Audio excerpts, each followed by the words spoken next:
I'd like to start today's video with a question. Will history rate George W. Bush as the worst president ever? At least half of Americans thought so a decade ago. During his presidency, his approval ratings absolutely soared after the worst terrorist attack ever on American soil. Then they bottomed out near the end of his term as the conflict in the Middle East trudged on.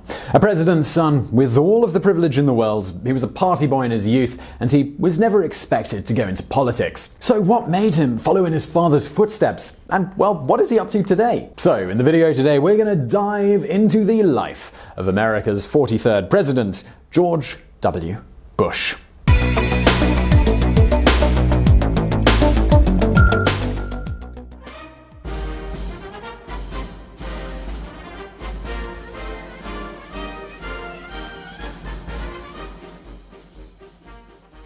George Walker Bush was the first of 6 children born to George H.W. Bush and Barbara Pierce Bush on July 6, 1946 in New Haven, Connecticut. The Bush family, they were well off. Theirs was a prominent northeastern banking family and later a political dynasty. At the time of Bush's birth, his father George Sr. was an undergraduate student at Yale University. Immediately after graduating in 1948, George Sr. broke with family tradition and moved his young family to the boomtowns of West Texas to try his luck in oil. But at their first apartment in Odessa, the Bushes had to share a bathroom with neighboring prostitutes. In 1950, though, the family settled in Midland, Texas, once referred to as the headquarters of the independent oil man. At the time, 215 oil companies had offices there. Bush Sr. would eventually earn a fortune in the oil business, making millions by the time he was only 40 years old. The first family home in Midland was in a development nicknamed Easter Egg Row for its tiny, colorful houses. As the Bush family grew, however, they needed more space, so they moved to a larger home on Ohio Avenue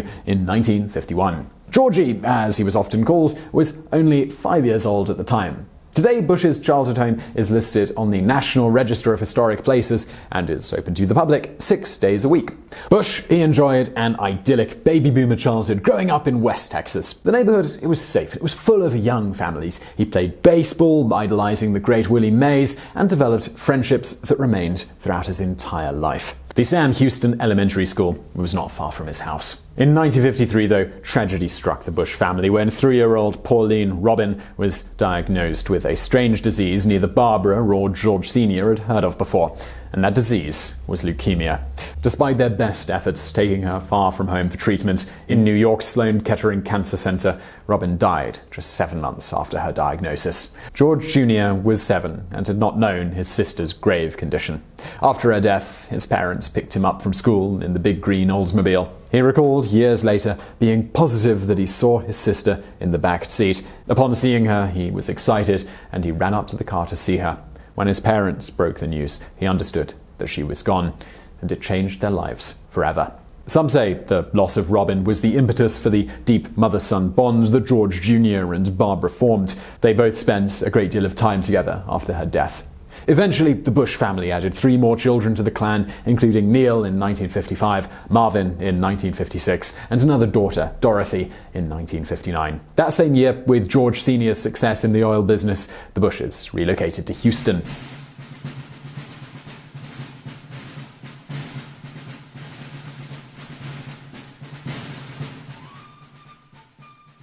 In 1960, the 14-year-old Bush was sent away to attend the exclusive all-boys boarding school Phillips Academy in Andover, Massachusetts. Here, he lived in the shadow of his more successful and luminous father. For a fun-loving Texan, Phillips, it was a drastic change. The curriculum was rigorous, the environment was ultra-structured, and it was cold. Bush, he was pretty envious of his buddies back home. They were able to do things like take their girlfriends out on a Friday night date. So with no social life to speak of, Bush, he played sports instead. Now, academics, they did not come easily for Bush. He received a 0 on his first written assignment. But not wanting to fail, Bush spent many nights at Phillips Academy after curfew, studying by the light that seeped under his door. He developed a love of American history during his high school years and said later that he would bloom where he was planted. In his adult life, Bush acknowledged receiving a first-rate education at Phillips. In 1964, when it was time to go off to college, Bush chose his father's and his grandfather's alma mater, Yale University. During his freshman year, his father decided to run for Texas Senate and called upon his son for help. Bush Jr. worked on the campaign, doing what he could from Connecticut. The elder Bush, well, he lost the campaign, but it did prove to be a valuable first-time learning experience for George Jr. While at Yale, Bush had a bit of a reputation for being a good times guy. He excelled socially like he always had, and he struggled with his studies. He was a C student. He also wanted to play baseball, but quickly found out that rugby actually suited him better. He played the position of fullback. In his first year, Bush joined the fraternity Delta Kappa Epsilon, or DKE, and eventually he became its president. It was in his junior year that he was tapped for introduction into Yale's premier secret society, Skull and Bones. He was the third Bush, together with his father and his grandfather, to be indicted. Now, conspiracy theories have attempted to link this secret group to the CIA, the Illuminati, even the Nazis. And even to this day, Bush himself, he remains tight-lipped about his involvement as a bonesman. Either way, Bush graduated with a Bachelor of Arts degree from Yale in 1968. This was the very same year that Martin Luther King Jr. and JFK were assassinated, and the war in Vietnam was raging.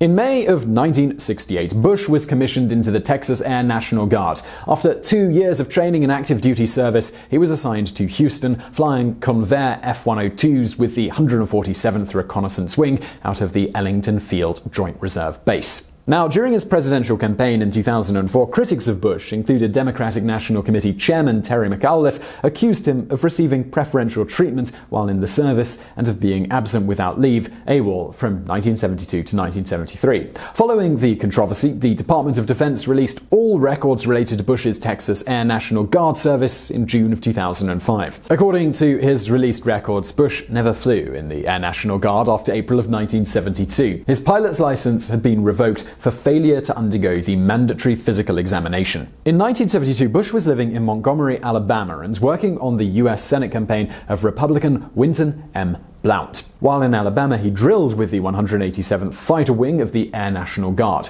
Bush was honorably discharged on November 21, 1974. Now, in 1973, Bush entered Harvard Business School and graduated with an MBA in 1975. Then, soon after, in 1977, he began his industry career in Texas oil, establishing Arbusto Energy with a number of other private investors. Operations began the following year in 1978. Now, Bush was not as successful in the oil business as his father, and he sold Arbusto in 1984 to Spectrum 7, another Texas gas exploration firm. He remained the CEO of this business under the terms of the sale. In 1986, Spectrum 7 merged with Harken Energy Corporation, where Bush held a seat on the board of directors and retained an annual consulting contract. Then, sometime later, in 1988, Bush was working on his father's bid to become the next president of the United States. It was at this point that he learned his father's friend and fellow oil man, Eddie Childs, was selling the Texas Rangers baseball franchise. Not wanting to see this opportunity slip by, Bush organized a syndicate to purchase a controlling interest in the team at a reported $89 million. Bush became the general manager of this team, even though his initial investment was only $500,000. Indeed, Bush even took out a loan to pay for his share. It was in 1990 that Bush sold his Harken stock to pay the balance of the loan off that he'd taken out to purchase the Rangers. 2 months after the sale, however, Harken released its quarterly numbers, showing a larger than expected loss. Unsurprisingly, insider trading allegations erupted, and the sale of Bush's stock was investigated by the U.S. Securities and Exchange Commission, who ultimately found no wrongdoing.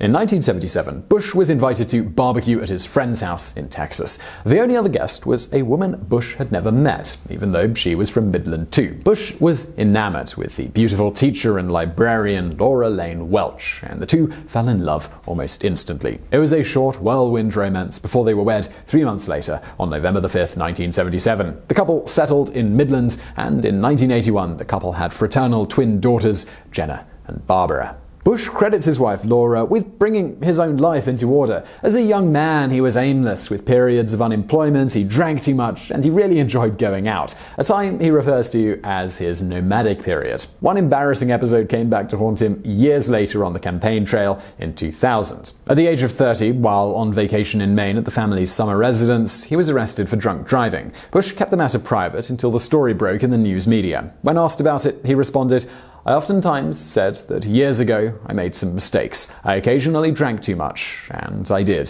on that night. I regret that it happened, but it did. I've learned my lesson." So after his marriage to Laura Bush, he joined the United Methodist Church and became a born-again Christian. The day after his 40th birthday on July 6, 1986, Bush gave up drinking alcohol for good.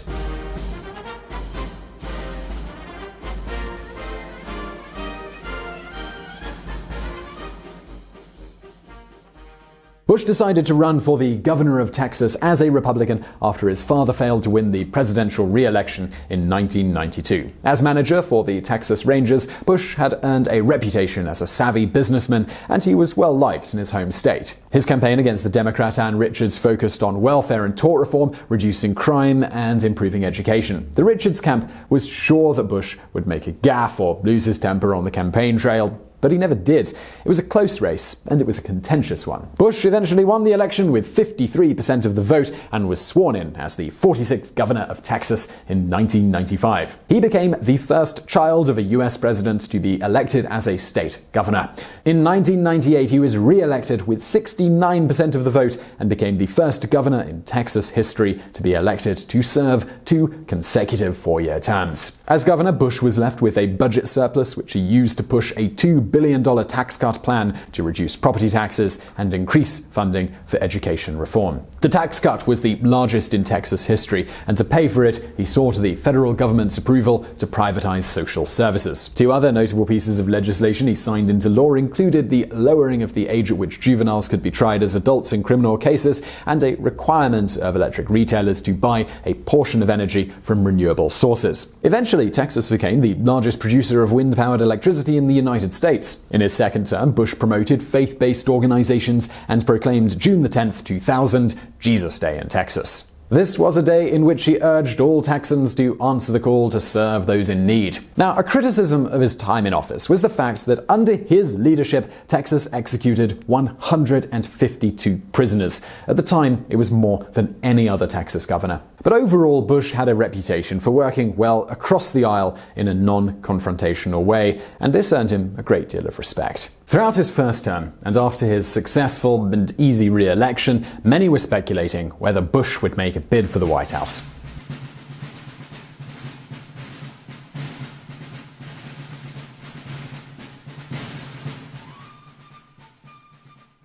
On June 14, 1999, Bush formally announced his candidacy for the Republican presidential nomination. He stated, "I'm running because our country must be prosperous, but prosperity must have a purpose. The purpose of prosperity is to make sure the American dream touches every willing heart. The purpose of prosperity is to leave no one out, to leave no one behind. I'm running because my party must match a conservative mind with a compassionate heart, and I'm running to win."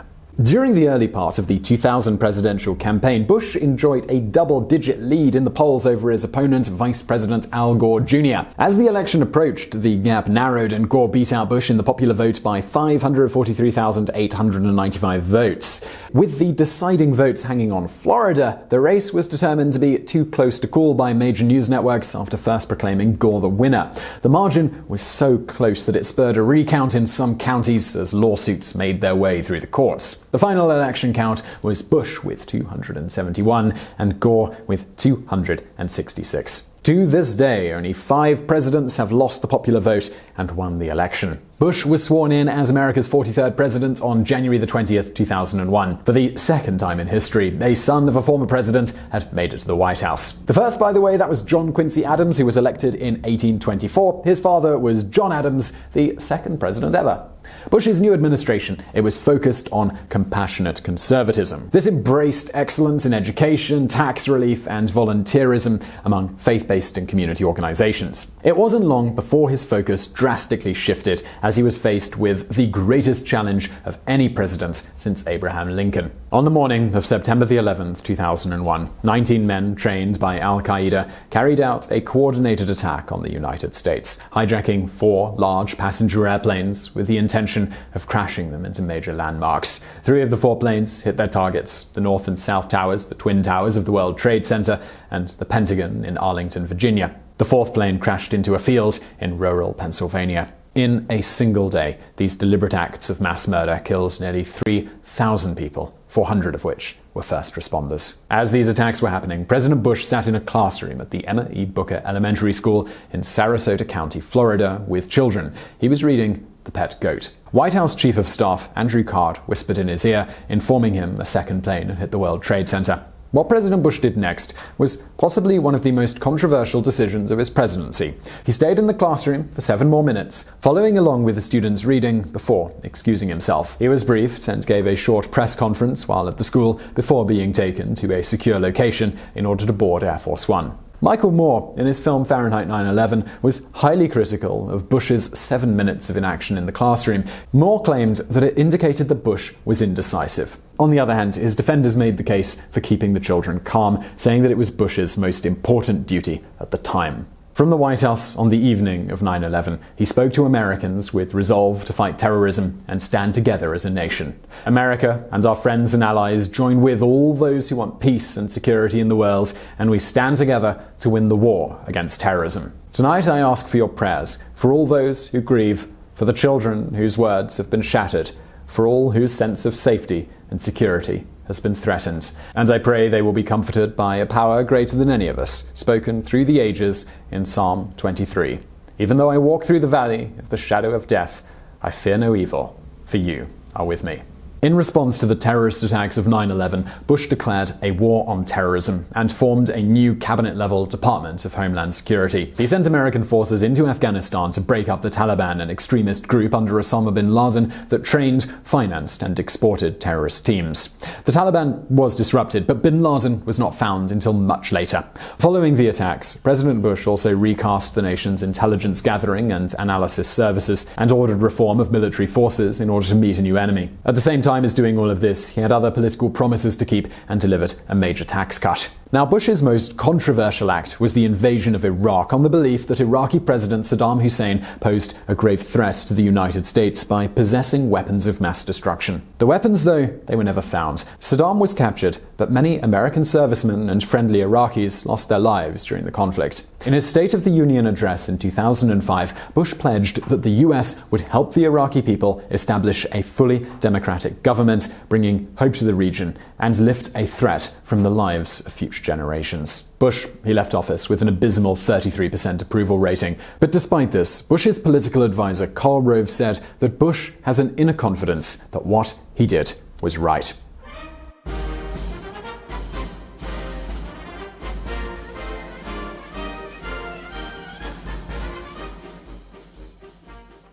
After he left Washington, D.C., Bush and his wife Laura returned to Midland and promptly took up residence at the Prairie Chapel Ranch in Crawford, Texas. Then they also bought a house in Dallas and became part of the community. Unlike some former presidents, Bush seems to enjoy the rest and relaxation of being out of office. He golfs, has taken up painting, attracting national attention, and attends Texas Rangers baseball games. He's also heavily involved in the local community. He occasionally gives speeches and was very involved in the George W. Bush Institute that he established at Southern Methodist University. He said once, "I think part of having a fulfilling life is to be challenged. I'm challenged on the golf course, I'm challenged to stay fit, and I'm challenged by my paintings. I am happy." So I really hope you enjoyed that episode of Biographics. If you did, there's a couple of things you could do right now. One is hit that like button below. Also, if you want more stuff like this, we put out brand new videos every Monday and every Thursday. So hit that subscribe button below. And subscribe button doesn't do what it used to on YouTube. If you actually want to get a notification about these videos, please do hit that bell button next to the subscribe button, and that'll send you a notification every time, every Monday and Thursday when we put out a new video. Also, if you want to watch something else right now, stuff from the archive, over there on the right. And as always, thank you for watching.